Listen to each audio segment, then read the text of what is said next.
most popular questions, unfortunately, that we get every summer is, hey, how do I solve this tank mixing issue? I'm putting 2 or 3 or 4 things together and I've got this problem going on, and you name the problem. It might be antagonism. The stuff didn't mix very well, so now it's kind of a gel or a paste. We've got problems plugging spray tips, plugging screens, all kinds of issues. We want to talk today about some of the most common answers to these problems. I like the other way the question gets asked. Hey, what do you think about a mix of this, and this? And you know, I just think back to my early days as an agronomist and going to some of the South Dakota State University functions.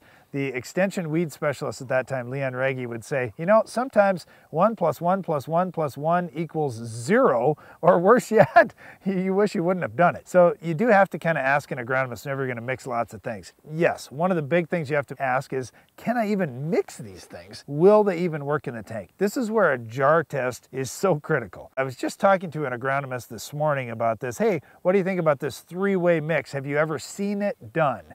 And his response was, do you mean from a weed control standpoint, or can I get it to mix together in the tank?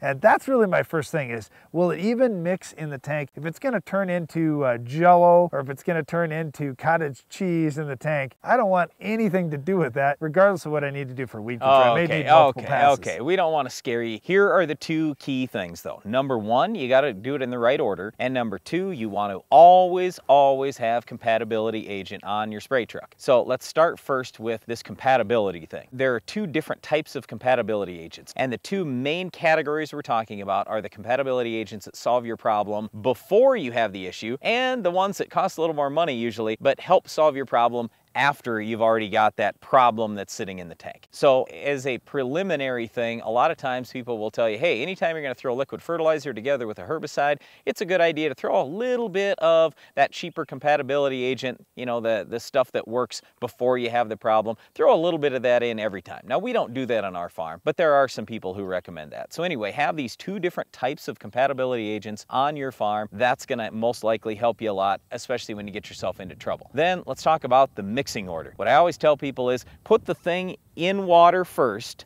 that's furthest from water. In other words, the thing that appears most difficult to mix. The dry flowables, the soluble packets, that kind of stuff. Then finally you want to throw in thick liquids, and the very last thing is thin liquids. And if you've got 2 things that are really hard to mix, let's say I've got ammonium sulfate and I've got Valor. I got 2 dry flowables. You know what I suggest? Take the one that's the smallest quantity. So with the ammonium sulfate, I might be throwing in lots of bags there. I might only be throwing in a few ounces of Valor. Well, I want to mix the thing I'm putting in a few ounces of. I'll mix that in a 5-gallon pail with water first. So I pre-slurry it and then I dump it in. All right, now anytime you're mixing multiple products together, I'm thinking about the unintended consequences. For example, let's say that you're mixing in a strobilurin fungicide with some different herbicides. A lot of times that strobilurin can actually heat up some of the herbicides that you're putting it with. So make sure you're talking to your agronomist about, hey, you know what, I'm concerned about leaf response. Will I see more when I mix something in? Now, the other thing is you may see a decrease in control sometimes. Many times if you're mixing a post-emerge broadleaf killer